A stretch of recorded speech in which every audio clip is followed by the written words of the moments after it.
Good morning, everyone. Welcome to Vivid Sydney at Chatswood Ideas at Chatswood Chase. My name's Bernard. I'm from Willoughby Council's events team.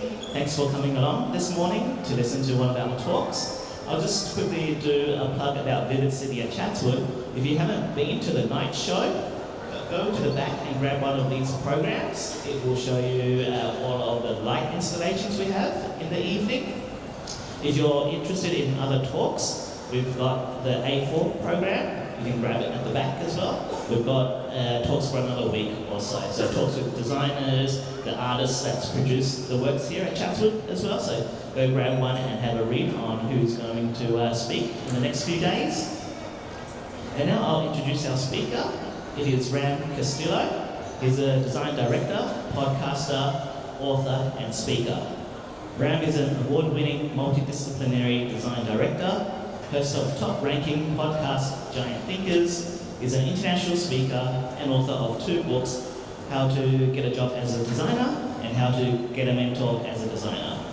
He's also recently started a new venture called Unrushed Experience, which is a premium digestation of the Senses event to help overworked professionals undo the damage of business. For over 14 years, Ram has been working for global agencies, including Ogilvy and Mather, DDB, JWT, and McCann Word Group, on clients such as Audi, McDonald's, Qantas, Coca-Cola, Telstra, Google, and the Louis Vuitton Group.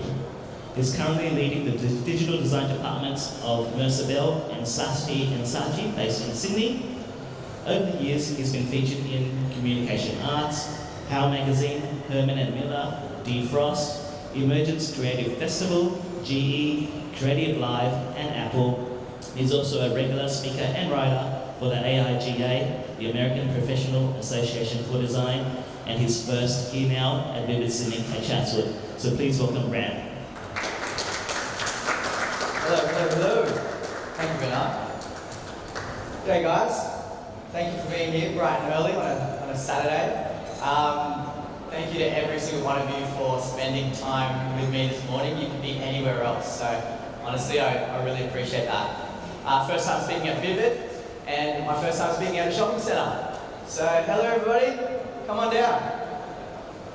Alright, so let's dive right into it. Together, we have the creative power, collectively, to change the entire world. Now, I know that might seem like a pretty big call, but I believe that we really do. I mean, look at what us humans are able to create. The mobile toilet paper, where would we be without that? The baby mop, they're already on the floor anyway, they might as well be cleaning, plus they're not paying any rent. The Hug Me pillow. The Hug Me pillow for those lonely nights when you just don't want to talk, but you do need a good hug. Anti-theft lunch boxes. Lunch bags rather, because the real risk of robbery isn't your TV, it's actually your delicious ham and cheese sandwich. My favourite, anti-pervert hairy stockings. These work really well, by the way, don't ask me how I know that. You can forget the ab enhancer.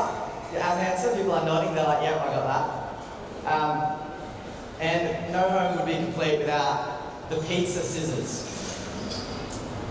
But in all seriousness, we all know we have the creative power to change the entire world because it is well and truly happening already. The problem is that most of us spend too much time focusing on the entire world, which is a pretty damn big place, as opposed to their world. Who are these they? Well, I believe that we have the influence, every single one of us has the influence over smaller groups, niche audiences, pockets of people with which we can deliver credibility and value. So these pockets of people might be our target audience, they might be our neighbour, our tribe, or simply people similar to you. We've each got different communities around us with which we can deliver and serve value. So it could be focusing on micro needs, it could be just taking small steps with these people in the right direction. And let's not wait for for perfection. We need to deliver from a place of giving, and we can make positive change happen faster than ever before. So during this presentation, I'll be mentioning organisations and people who are leveraging their personal experiences, guided by their creative consciousness, and fueled by collaboration to make more meaningful change around them, with money following as a result. Alright, so let's briefly talk about money.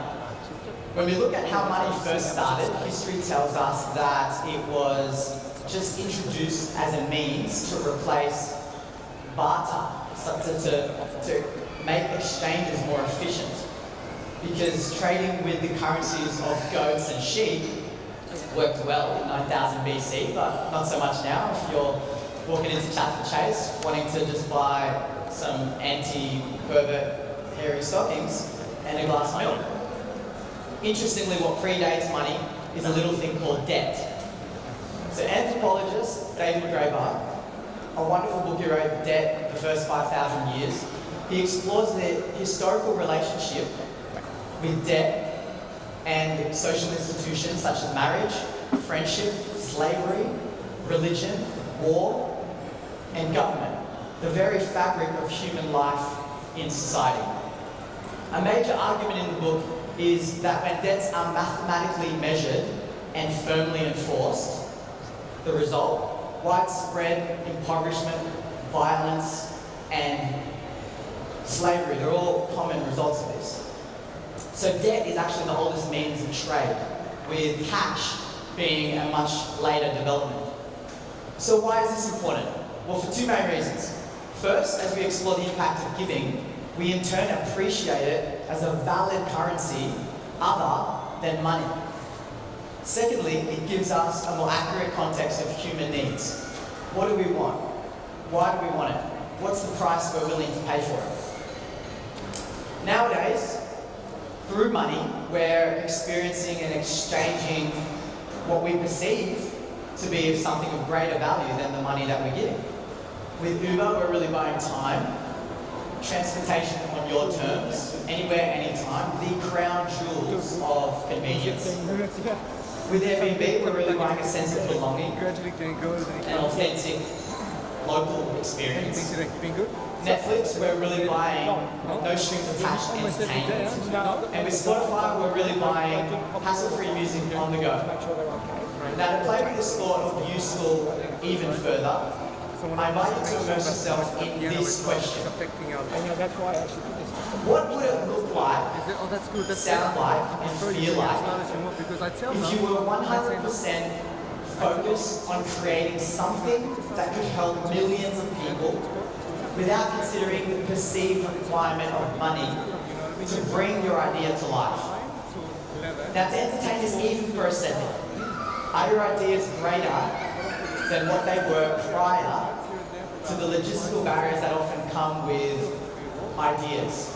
You know, we often kill ideas before we even test them.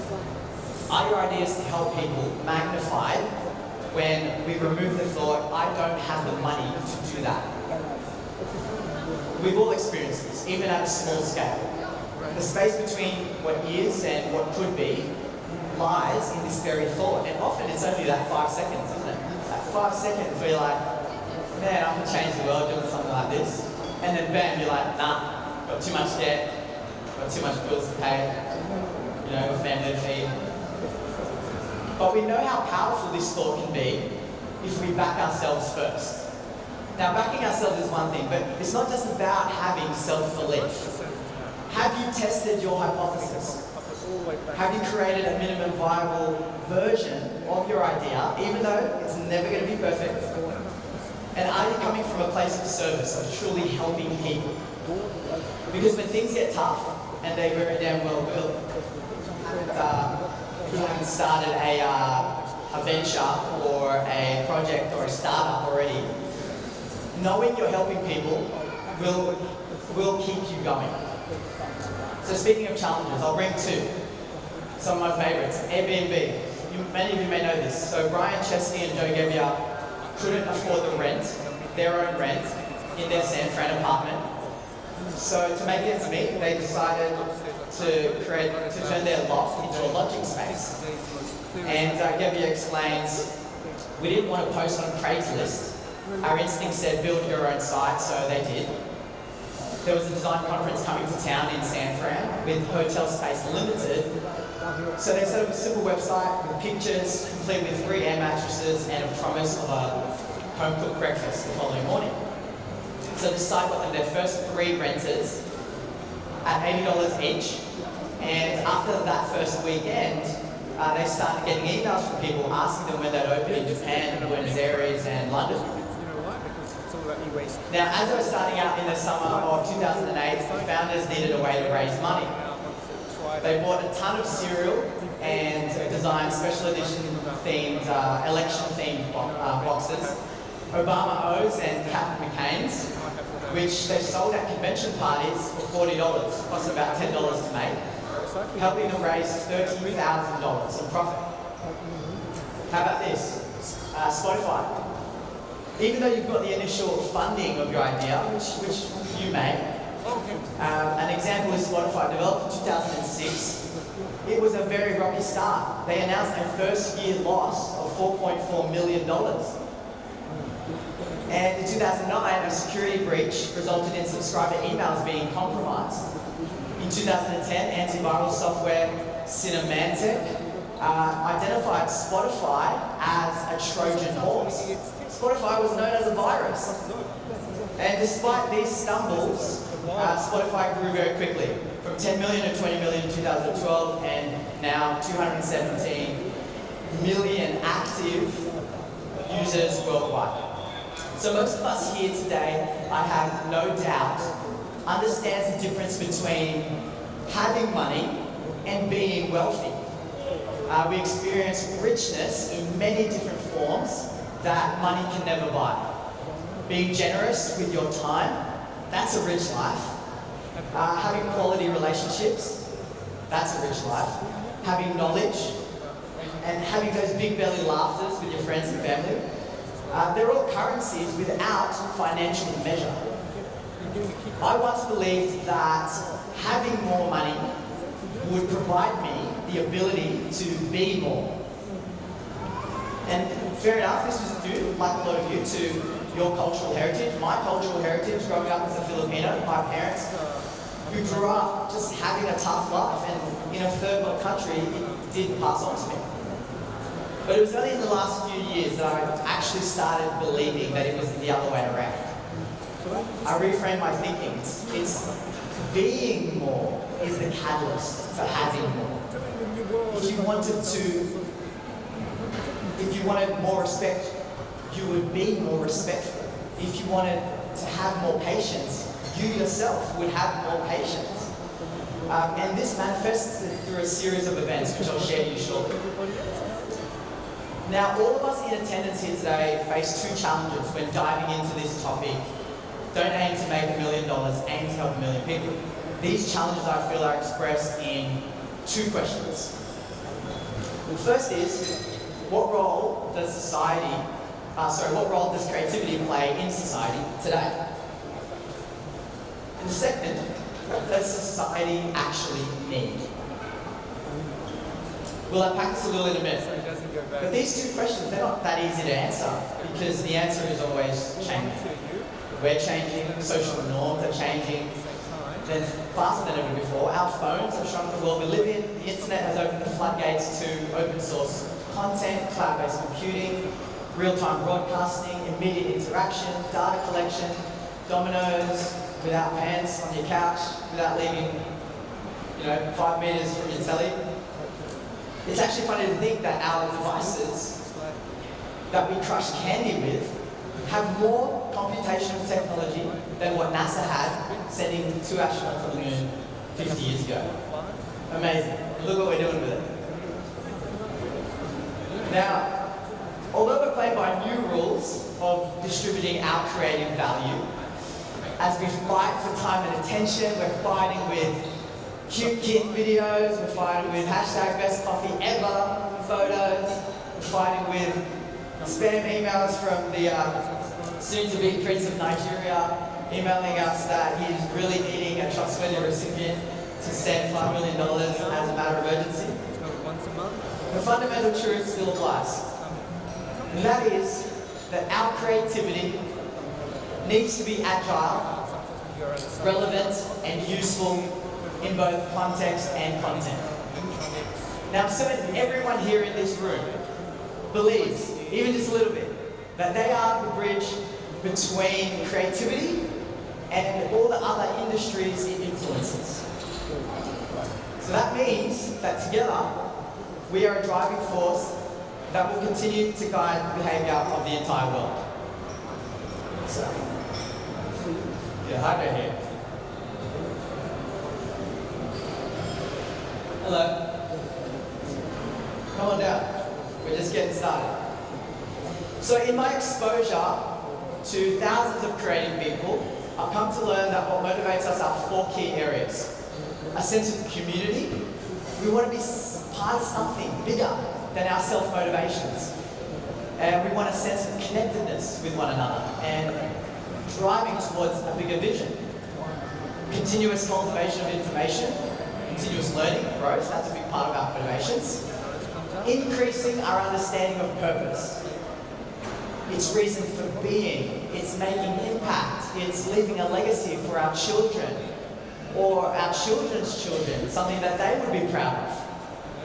And lastly, it's earning respect. You know, we want to be heard, we want to be seen, we want to have a voice, we want to feel valued. These are all powerful motivators that deliver creative fulfillment.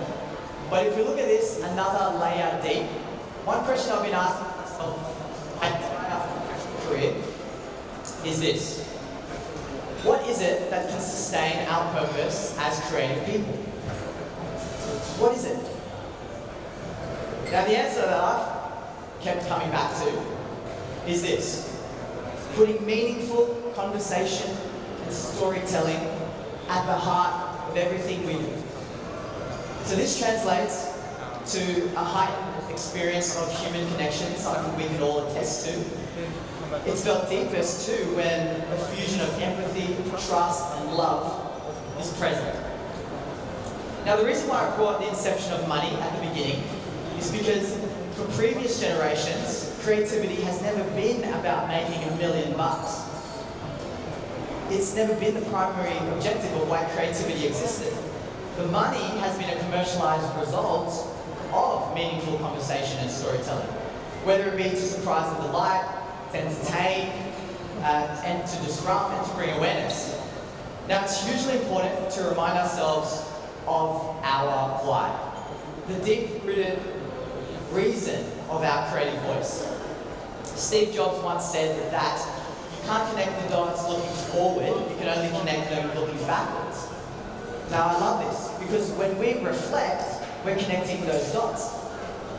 And when we reflect on our history and aim to make our creative footprint heard, seen, and felt, it's clear that as tempting as it is to go and be driven by the money, we must remind ourselves that it's our responsibility to focus on generating ideas and creating innovations that help people.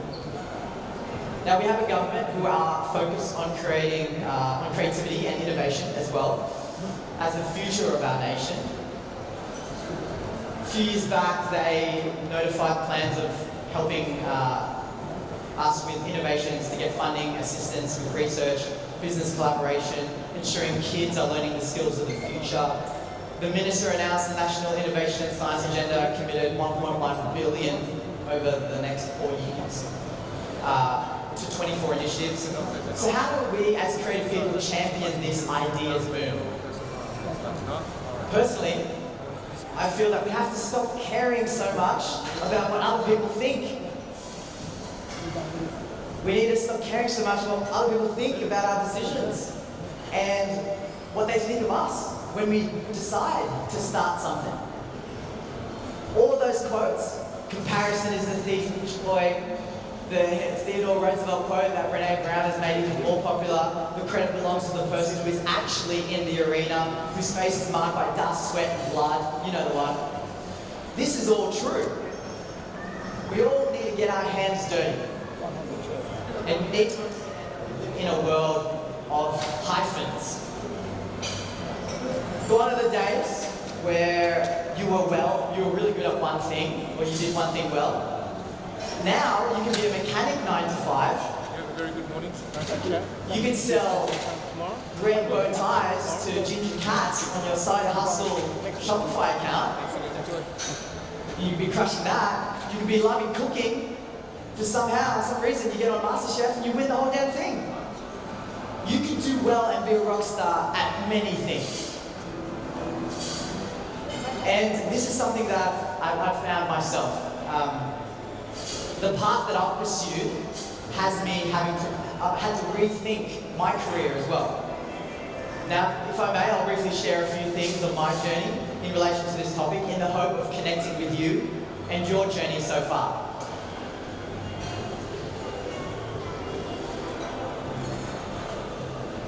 So these are my parents. Originally, I'm from the Philippines, as I mentioned. Mum is one of 5, Dad's one of 11. You heard right, 1 of 11. Ridiculous. But honestly, sometimes they had a tablespoon of peanut butter and a piece of bread to share for their entire family. They relied on scholarships. They worked every minute that they weren't studying to make ends meet. My grandfather, my dad's dad, he passed away when my dad was only 3 years old. So at 3 years old, at 4 a.m., he was carrying bags of rice on his head, helping my grandma, with the little corner shop in the morning. So it was really tough. And I don't condone drinking by any means, but that is me with a San Miguel beer on the top left. When we migrated to Sydney, I was only 8 months old, was a wee little baby. I'm the middle child, 3, middle child syndrome. We were a loaded middle class family. And I really mean that. Even though my dad studied, for example, he studied marine transportation mechanical engineering, those degrees were not recognised in Australia, can you believe? So he came to Australia and he started working at a factory. Because his 2 damn degrees that he busted his ass off for, they weren't even recognised. So this scarcity mindset, a little bit, was passed down to me as a kid for sure. But I do believe that it allowed me to be more appreciative and grateful for basic necessities. At 14, 9 months, I got my first job at Woolies, and then Kmart, and then bartending. Like my folks, I relied on scholarships as well. I couldn't afford the 45k at Billy Blue. I wanted to, but my folks couldn't afford to take me there. So luckily I got a scholarship. Out of college, I wasn't really known for that, but I was able to study graphic design. I graduated college 2004, and I started at the bottom, and I took a job in the mailroom at Singleton, Ogilvy, and Mather. People thought I was crazy as well. They were like, why take a job in the mailroom? You finished on a scholarship. And I realized that I was getting my foot in the door of an industry and meeting 350 people in the first week. And that, for me, that was currency. It wasn't about me getting paid like 25k or whatever it was. So fast track to now, 14 years in the design industry. Incredibly fortunate to have worked for agencies, as Bernard mentioned. Design director at DDB for a little bit, creative lead at Lavender, worked at JWT, bunch. Right now I'm working at Mercerbell, Saatchi & Saatchi. That's all well and good. I get to work with brands like McDonald's, Google, Audi, Louis Vuitton. But somewhere across the line, it's not going to be sustainably fulfilling, because there's got to be more to serving the corporate world. When is your phone? So here's one though that I'm really proud of. It's for Telstra and it's called Thanks a Million. When has your phone company ever called you? Not to sell you something, not to chase a bill, but just to say a genuine thank you. For the first time in history, Telstra decided to reach out to millions of customers just to say thank you. For too long, customer satisfaction has been down, reflected by a low NPS. Despite a significant spend in above-the-line advertising, Telstra had too many detractors and not enough advocates. They needed to do something about the way they communicated with customers, not just anything, but something big. The solution? Thanks a Million. Through emails and letters, in stores, and by making personal calls, Telstra got in touch with millions of customers. Starting with a genuine thank you, a conversation opened up that really connected with customers. In total, over 73,000 data variables were used to engage customers with highly targeted messages. In a company first, Telstra staff from every division made thank you calls to customers. Staff who normally had no interaction with customers connected with them personally. Staff were motivated through personalised data showing how many calls had been made. And celebrity callers helped fire up staff. Hey there, Telstra friends.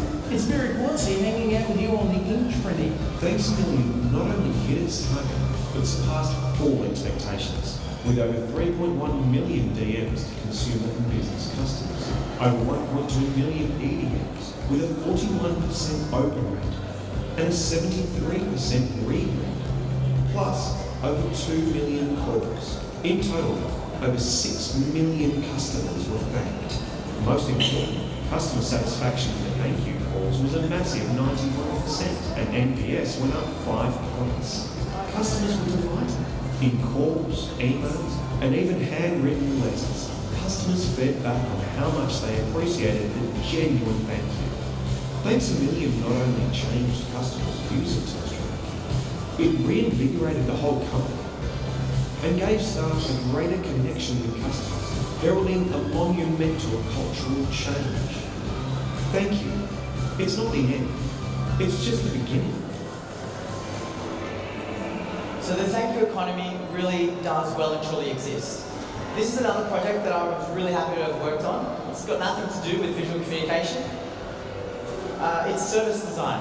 And I was at Melt Studios and I had the opportunity to design phase 1 of what the next 10 years of New South Wales transport would look like. Promise I'm not to blame for all the digging on George Street. But a lot of these changes are now in effect, which is great to see. One of the key things was rural train stations were not being used. In rural New South Wales, there were train stations where locals just felt that they were scared to use the train station. And New South Wales Transport assumed that it was because they were not having a 24/7 manned person there. And so we were like, oh, let's not assume what we think is the problem.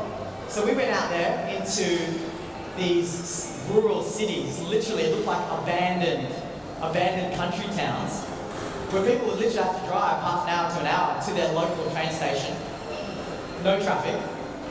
And one of the things we realised was that in order for them to feel safe and to trust the service, all they wanted was more lights and CCTV cameras and signs that said 24-hour surveillance.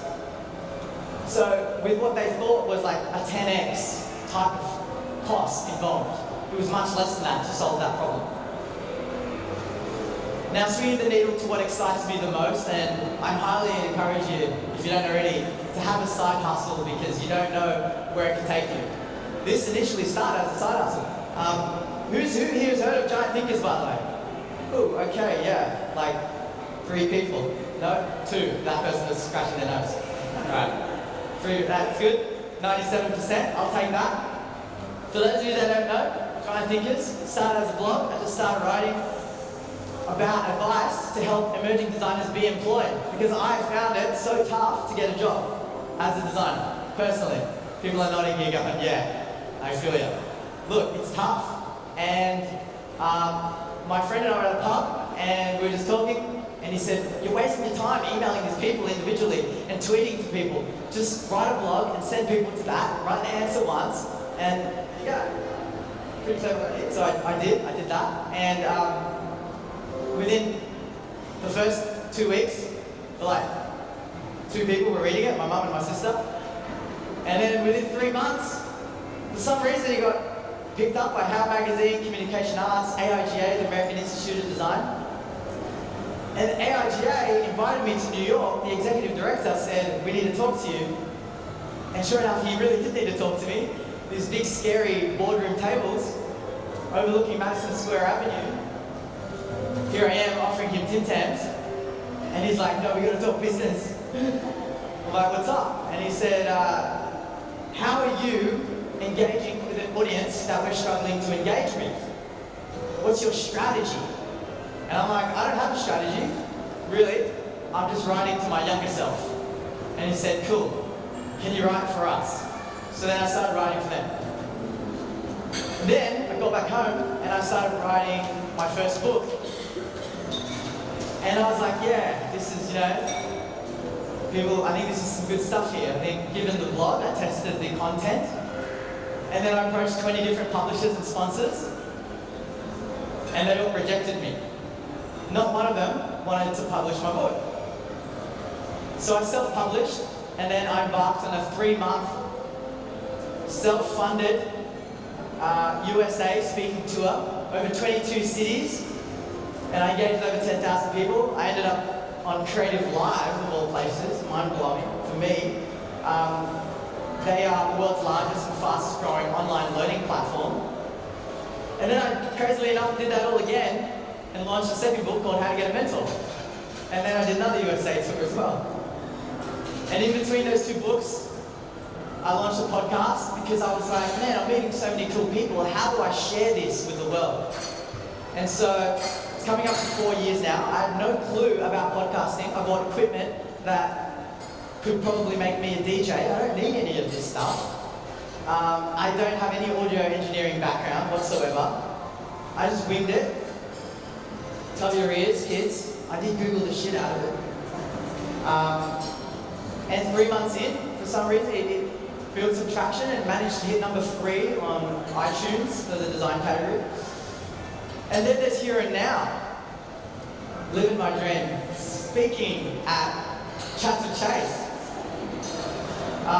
This will be talk number 70, I think, in about 4 years. And previous events, I've been very, very fortunate enough to have spoken at Herman Miller, who are, furniture, office design company.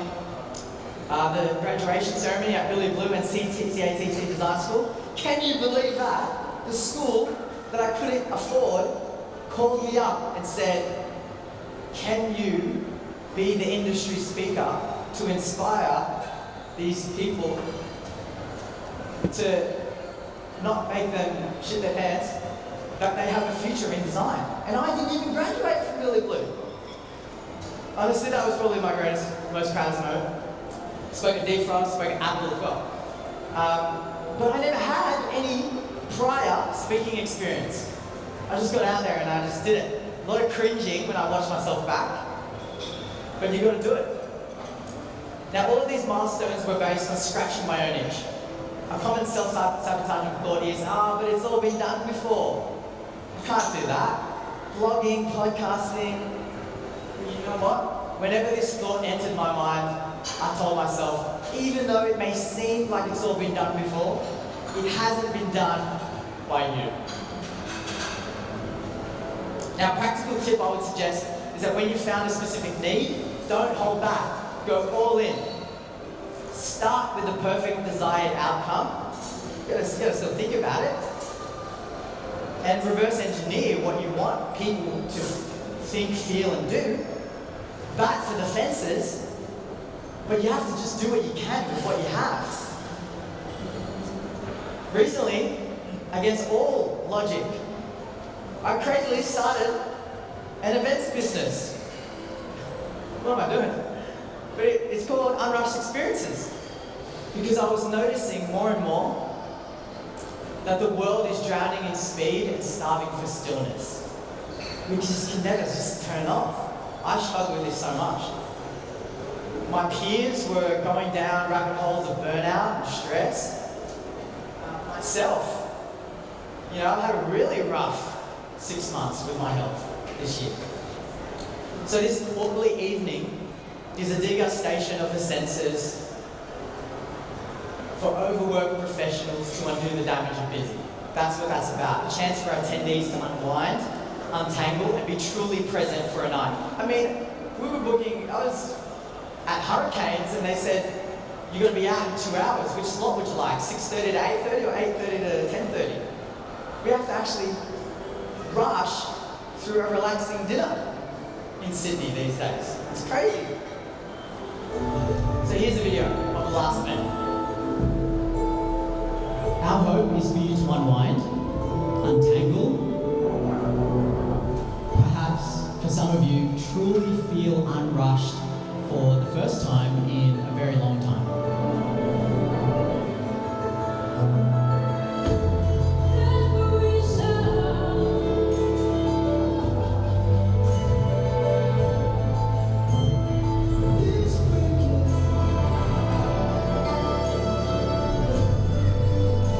Finding those amazing people who are super inspiring and who are really interesting. Seeing is real in every human being. So I have become one, very vulnerable, but also two, extremely transparent. Continuing to believe in ourselves and stay passionate about what we do.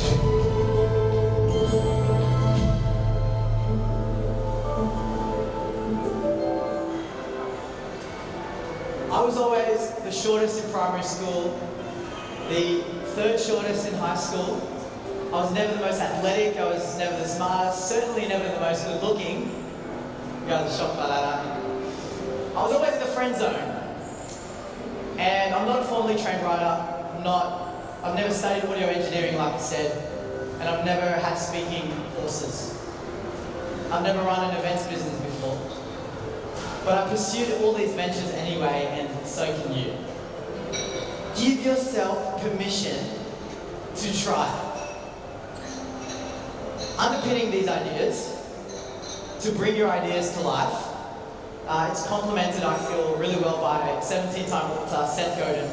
He describes authority as a cycle of attention and trust feeding off each other. The more attention we have, the more trust we have, and the more trust we have, the more attention we get. And the thing that feeds all this, that starts all this, is generosity. This deeply resonated with me. Because the mantra that I've had on my wall for years has been lead with generosity and follow with care. It's actually what we can all focus on and guide our decisions and endeavors. So if you're having a tough time going, am I on the fence starting this thing? Just ask yourself, am I serving people in my community and people around me to the best of my ability? Am I expressing the fullness of my gifts? Don't worry about what other people are doing. So what happens if we put people over profit? One of the quotes I'd like to read is from my good friend Dale Partridge. I also interviewed him on the podcast. He said, every day you have a choice to be honest or deceptive. If you commit to telling the truth, you will win. You will win more trust, you will win more business, and you'll win more peace of mind. You'll break the system and be even more successful. Now I'd like to change gears a bit and share some stories of some friends, or make mention to some friends within my network who are implementing their version of putting people over profit, giving things a go, and paying it forward by serving others. So, some of you may know Scott Maggs, Jimmy Nichols, as you know, started beard season, growing beards as a life-saving conversation starter to get a skin check. In turn, that conversation could change a life. Literally, an absurd idea. Grow a beard and help people with getting a skin check to prevent skin cancer. Pretty far off points of sort of connecting the dots, but it works. His friend passed away, and him and his friends were thinking, how could we raise awareness to get a skin check before it's too late? And so people would go up to him. He's been growing his beard for 6-7 years now. People ask him, cool beard, and then he'd go, yeah, here's why. And now it's just this global phenomenon, beard season, encouraging people to grow their beard during winter. Chase Jarvis, CEO and founder of Creative Life, he wanted to innovate education by creating access to free online learning, a platform that one can learn from experts. He's also a renowned photographer. He's shot the likes of Lady Gaga and Serena Williams. But Creative Live, it is legitimately, it's free live. So you can watch experts from your Richard Branson to your Gary Vaynerchuk to your Ariana Huffington to your Elle Luna. You can watch them live in real time And then it goes up. If you miss that, they charge a small fee for that. Fair enough, but you can watch them live. Education. Veronica Scott, CEO and founder of the Empowerment Plan, a Detroit non-profit that hires previously homeless women to make sleeping bag coats for homeless people. So sleeping bags are turned into coats, and coats that reverse into sleeping bags. And she gets homeless women paid to make these very items. I highly recommend you check out the video, case study on YouTube. Once again, Veronica Scott. Many of you may have heard of Thank You Water. So Daniel Flynn is co-founder and managing director of Thank You. I've also interviewed him on the podcast. Have a listen. Very, very fascinating story. Thank You make water. They make water, food, and body care products. Then give 100% of the profits to help end global poverty. As of Feb this year, they've given over $6.2 million to help people in need. They help get safe water to over 500,000 people. They've helped feed almost 160,000 people and helped the hygiene and sanitation of 300,000 people. Now, I'm sure many of you have seen Thank You and Coles and Woolies. Have a look at the video on their website of the barriers and the struggles that they had to go to make that a reality when everyone said you're crazy, you're not going to be able to sell water in some of the biggest markets in the world. And they're doing it. 3.4. And last one I'll share is this one, which will speak for itself. 3.4 million people die each year from water-related disease. But the even bigger problem, most of them don't even know their water is unsafe to drink in the first place. That's why Water is Life, partnering with scientists and engineers at Carnegie Mellon and the University of Virginia, set out to invent a solution that solves both of these problems. Introducing the Drinkable Book, the first ever tool that teaches safe water habits and is printed on technologically advanced filter paper capable of killing deadly waterborne diseases. My name is Terry Dinkovich. I am a chemist. I invented a paper that purifies drinking water. After passing water through our filter, we found a reduction of greater than 99.9% in bacteria, which is comparable to the tap water in this country. The book uses a brand new type of paper that works like a scientific coffee filter. Each piece is coated with silver nanoparticles, which kill diseases like cholera, E. coli, and typhoid. The orange color of the paper is a direct result of the addition of the silver nanoparticles. And at the end of the day, the most important thing, and really the hero of this whole project, is the technology. The book itself works in 3 easy steps. Simply tear out a filter, slide it into the custom filter box, and pour contaminated water through. What comes out is safe to drink. The content on each page, printed in food-grade ink, educates people about safe water habits, things that we take for granted, such as keeping trash and feces away from your water source.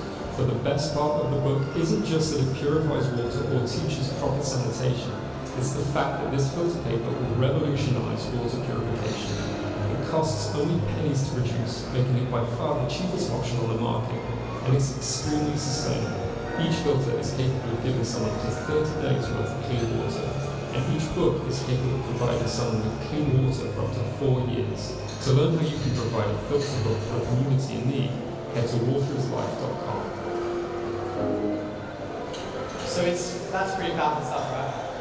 It's clear that our creative value can extend as a facilitator, an entertainer, a motivator, an inventor, a mentor, an entrepreneur, and many other roles. And the further we go down our own truth barrel, the more impact we make, the more people we really do help. Now, I found that our ideas don't need to be different to make a difference. I've not come up with anything really, truly innovative. It just has to resonate with the people that we're trying to serve. Now, before I conclude, just 2 quick stories. During my USA tours, we spoke to this realization I had, that we may not see evidence of our true impact for years, or even decades, or maybe even ever, and that's okay. Washington, D.C. I was speaking midweek. It was freezing cold. It was very icy, snowing outside. the event started late. People looked intensely miserable. And I was like, I don't know how well this is going to go. No one was laughing at any of my jokes, like you lot. And there you go, got another. But look, it was really, really like, I was scared for that talk. And then I thought, after this event, they're all going to race home, see you later, never going to see you again. But after every talk, I have to say it. I mean, it was a book tour. So I said, if you want to grab a book, feel free to stay back. Happy to sign a book or just meet you. And as soon as I say that, no one left. They stayed. And they all lined up. And they wanted to say g'day and wanted to get a copy of my book. This one girl, she said to me, hey Ram, I don't know if you remember my Twitter handle, and I was tweeting you 4 years ago, and you helped me with real practical stuff. I was going through a hard time. I couldn't get a job for over a year. I was borderline bankrupt, and I was in a really tough spot. You know, broken up, had a relationship that fell to pieces, the whole thing. And you really helped me out. She said, I found out you were speaking, and I drove 3.5 hours just to see you. And that really, that's what it's all about, right there, that one moment. Second story I'll quickly share is parents. These parents at Herman Miller. I spoke at a high school the day before, bunch of high school kids, totally different environment, and then I spoke at Herman Miller to a bunch of professionals.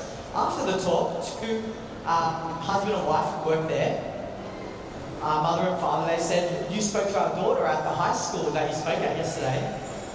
And then she stopped and she got pretty emotional, and then she said, our daughter has been just on this downward spiral of just sort of depression and feeling down and like not speaking to us.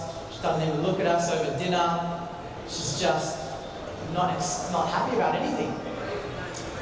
And she goes, but when you spoke that day, when she came home excited for the first time in a long time. She was finally excited to look forward to something. And she was passionate about art and design, and she finally lit up to something. And she spoke about how she enjoyed that day. Sounds like okay. Now in this beautiful festival, Vivid, we're in the midst of creative euphoria. I mean, literally, the place is lit up. It's amazing. And we have this rare opportunity to stop, to pause, reflect for 3 whole weeks from the madness of the world. We have this opportunity, by the sheer fact of winning the lotto, we're living in this country. We are in the top 1% just by living here. At this particular time in history, where we can make things happen faster than ever before, to collaborate better and easier than ever before, to pay it forward. And I'm honored to be among this inception of change with each of you. And I'm excited to see the creative contribution that's to come. So it's now up to us to respond to this question. What kind of world do we want to design? Thank you so much.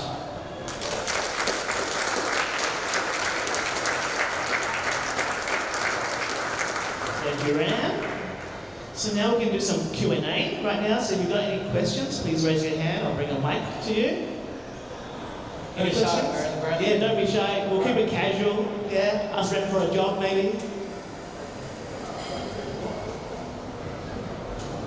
Where can they get the book? Where can we get the book? Available on Bezos' Amazon site. Amazon and you can find all the links on giantthings.com.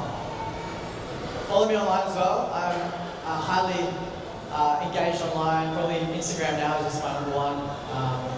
Podcasts is all there as well. Who listens to podcasts, by the way? Nice. Very cool. Well, that's how I sort of found Ram out actually. Like he was mentioning about all the places he's spoken at, and I actually saw him online on Creative Live. I was watching it at 2 a.m. over here while he was like at LA, I think, probably, on the live course. So I was watching that. Then I followed him on Instagram, Twitter, heard him on the Giant Thinker podcast.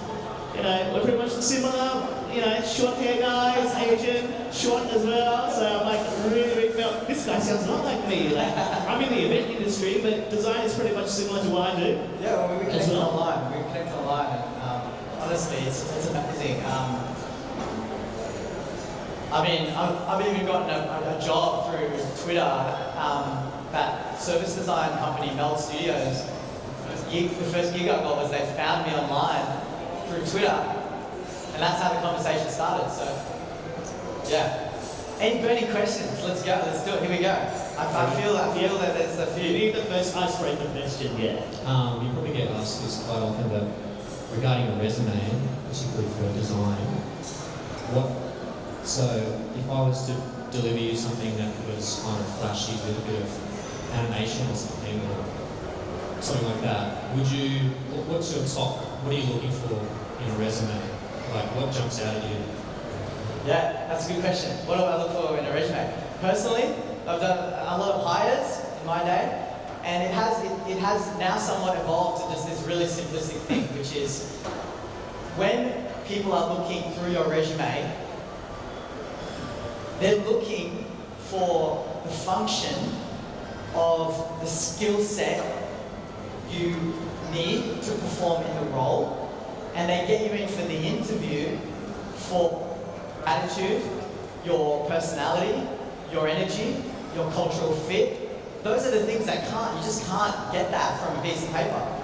So the paper just has to be a screener of, can you use the tools? Can you demonstrate your ability, or have you demonstrated your ability that you are in the role for? Because sometimes as well, like, the design can be so distracting that it gets lost in the animation, or the typography is way too decorative, and you just can't even sift it through. You're like, I just want to know, have you worked anywhere else? Have you or just been anywhere, or have you been involved with any other organizations? So making sure that it's crafted very neatly and cleanly, for me, it's about that. It's make it legible, make it simple enough, because a lot of the times, people just go a little bit too much. I mean, definitely design your resume, but use negative space, for crying out loud. Don't be afraid to put your resume over 3 pages. It's okay. It is actually okay. Get me enough on the first page to want to go to the second page. I mean, they look at your work. And of course your portfolio is just going to speak volumes as well. Often, sometimes more so. So even if you've not designed for big companies or whatever, just design dummy or mock-up items and label it as such. Label it as this was a personal project, or a project that I've done as a personal side project. Yeah, there's lots around that. And also social presence as well. So Yeah. social media. Yeah, you reckon? Yeah, I mean, it depends on the role, right? So I think it's so social media. If you're applying for a social media manager role and you don't have social media active yourself, that's a big one. But on social media, funnily enough, people are like, I'm really passionate about design. And then I look at their, and I've said this many times in my talk, I look at their Instagram and it's all bloody cats and brunch. Cats and brunch? You're passionate about cats and brunch. You're not passionate about design. Like, use social media as a tool because it's an extension of you. It's an extension of your brand. Where's your next unrushed experience and what challenges have you faced with it? Oh, yeah, alright. My next unrushed experience is on the 23rd of August. It is I've partnered up with Brandon Panomo from Koi. Top 10 MasterChef, top 4 MasterChef season 7. And we've got a 5-course degustation for that, and I've got some artists from The Voice that perform there, who are going to perform for this one. And the challenges I've faced have been numerous. Probably the biggest challenge I've faced starting an events business is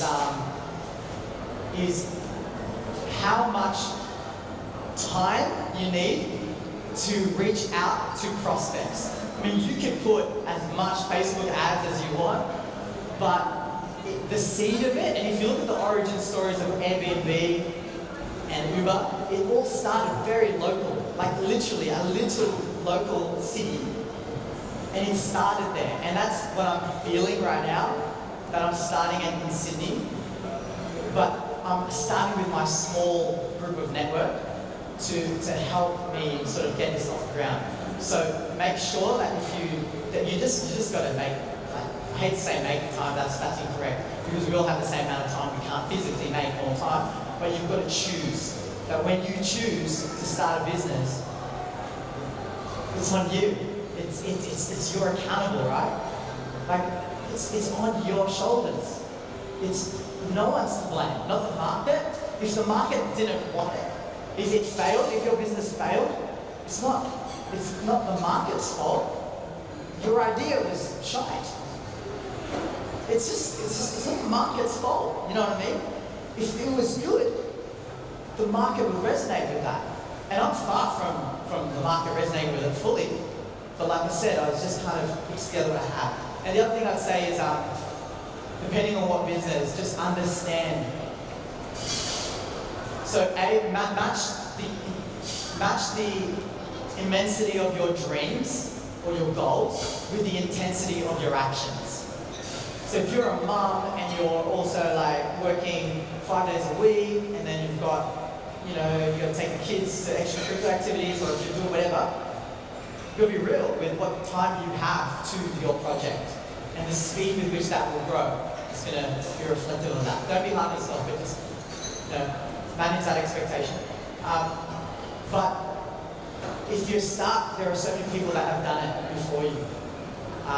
Try to get mentors, try to seek advice so that you're not making mistakes that others have made. The reason why I wrote How to Get a Mentor is because it's literally the proposition I had was see the blind spots, cut the guesswork, and succeed faster. But you can succeed faster and not make a lot of the mistakes that a lot of people have already made before you. So I would highly recommend getting mentors as well. And mentors can be anything. If you're not good at money or finances, just get someone specifically for that. I mean, I've been banging on about this for ages, but like it's true.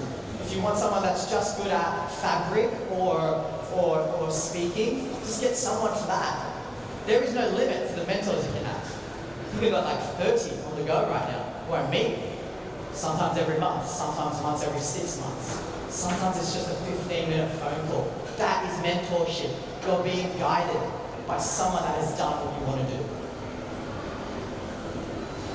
All right, so one last question. All right, like last, and I'm sure Ram, you can probably stay if people want to come and ask you. Well, we'll try to go two. We'll do two? All right, okay. Hi, I just wanted to ask about like work-life balance. So I think there's a huge emphasis on side hustles and all that right now. And I think like when I'm talking to like younger people who are going, they just feel this stress about like, oh my goodness, you have a full-time job and side hustle, and where do you have time to like enjoy yourself? And if you could share a little bit about how you manage your time in that way, where you can kind of give yourself time to maybe go work out or look after your diet. Because I do feel you can't have it all, but there, like I think like Michelle Obama says, like you can't have it all, but you can eventually have it all in time. So if you could share a bit about that. I love this question. So just two things on that question there. Work-life balance doesn't exist. How do I do it? How do other people do it? It just doesn't exist. Like it's just work-life integration. Like I don't go and go, I am not that person anymore. I feel like I'm switched on all the time. That said, we cannot complain. Again, if the immensity of your dreams are not matched with the intensity of your actions, then we have no right to complain. If you want that thing, if you want that dream. I mean, I interviewed Stephanie Rice recently, 3-time gold medalist, 5-time world champ. And that'll be out very soon, but she said that I was training 7 hours a day, every day. 7 hours a day. I mean, that is what it takes to be at that level. So for everyone that wants to be at that level and doesn't put in 7 hours of work for years and years, that person just can't complain, because that person wanted work-life balance more than 3-time gold medals. it's just reality, right? Like, I think we're fighting against the brain, swimming against this tide, going, does this elusive place exist? Where is it? Work-life balance. I think I have it sorted. It's just choice. You choose to work out an hour or 10 minutes because you can get 10, and that's okay. It's that. It's like we have a 24-hour slot, and that's it. That's all we have. So it's just choice. It's the brutal choice. And you know, FOMO, yeah, you're gonna miss out on a whole bunch of stuff. So the one thing that you choose, you have to really have great purpose in that thing that you're putting all your time and energy to. One last question. Thanks, Ram, for the great talk. Thank you so much. About the purpose, right? You know, a lot of self-help industry out there, like, similar to what you mentioned earlier as well. They say like, okay, imagine, you know, money is not the issue. You know, what is one great purpose or many purposes you think you could help millions of people? Start from there, which seems to be a really great idea. But at the end of the day, we live in a world where we do need money to live and, you know, provide services. So having a great purpose is good, but when you're actually in a place where there is quite discrepancy, in versus like where you are at right now versus where you want to go, how do you manage that sort of angst and anxiety or frustration, because of such a huge gap that you have, to pursue their goals and purposes? And I think one of the options you might say the mentoring. I know there's a lot of self-help industry out there who charges a lot of money for the mentoring and services like that. Without spending a lot of money, how can I get those services? Thank you. All right, that's good questions. All right, so I think this real quick two-part question. I know a lot of you need to go now. So first question was around how do you manage that leap? How do you get through the internal dialogue stuff, the anxiety, the stress, but then also the actual paying the bills, life, right? Life, how do you pay for things and still get recurring income and all that stuff? For me, we have to understand that quote, it takes 10 years to be an overnight success. It's true. It takes a bloody long time. I mean, I'm still fighting through it now, and it will probably be forever. What's the transition plan that you have in place? Have you audited your own budget? Have you audited your own time? How much time are you watching on Netflix, I wonder? How much are you spending on stuff that you don't really need for people that you don't even like? It's true. Like, you need to audit yourself to get to a place that by year 1, year 2, year 3, you're incrementally getting there. So that's that. It's just patience. You just need to be patient. But you need to change something now in order to get a different result, that whole thing.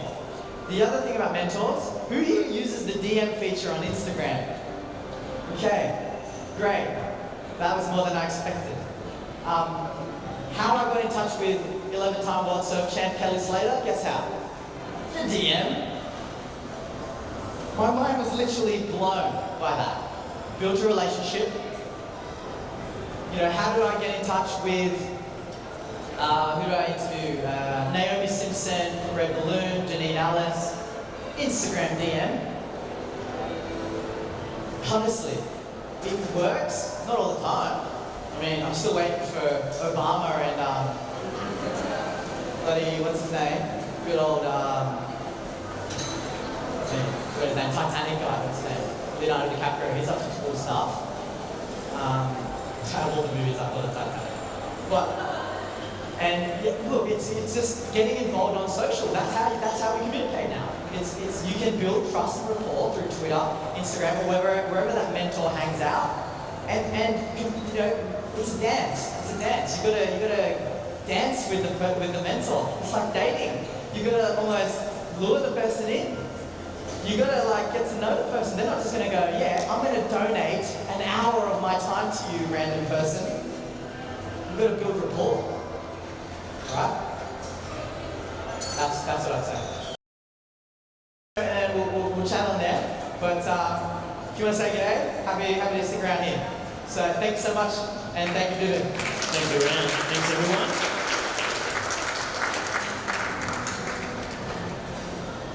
All right, well, good. Thank you.